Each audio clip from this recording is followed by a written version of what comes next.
How big production increases caused Lockheed Martin F-35 problems.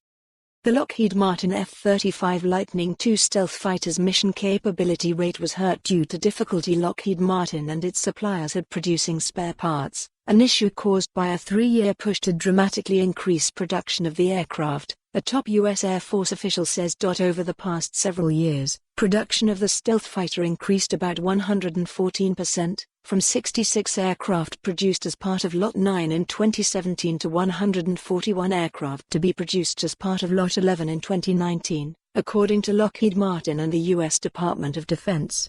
The ramp that we've been through from production perspective, that affects not just Lockheed and how they process aircraft through their production line, but all of the lower-tier vendors as well that are now producing the parts at dramatically increasing rates, says U.S. Air Force Lieutenant General Eric Fick, the F-35 Program Executive Officer, speaking at a press conference on the 29th of October.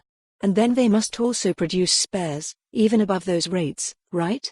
And making that ramp, not just from a production perspective, but from a purchase of spares perspective, has been challenging. F-35A Lightning II for maintenance at Eglin Air Force Base. U.S. Air Force parts shortages were to blame for the F-35 fleet missing the Pentagon's 80% mission capability goal in September. The mission capability rate of the aircraft went from 55% in October 2018 to 73% in September 2019, according to Fick. In particular, the F-35 program was held back by problems with just a handful of parts.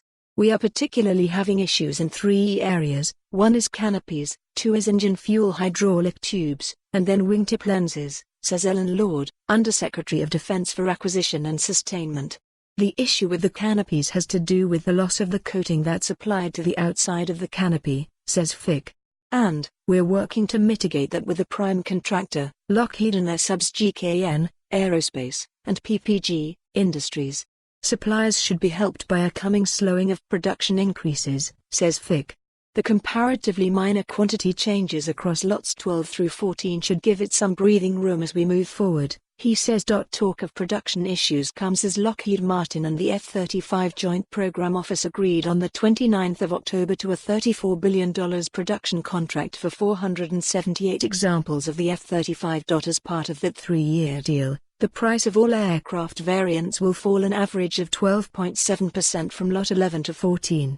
The lowest-priced variant of the stealth fighter, the F-35A, is to be priced at $77.9 million by 2022. The mega deal for the F-35 is not the multi-year contract Lockheed Martin wanted. Such a special agreement is signed with permission from the U.S. Congress and gives manufacturers a cancellation payment. For more on this story, visit the news article link.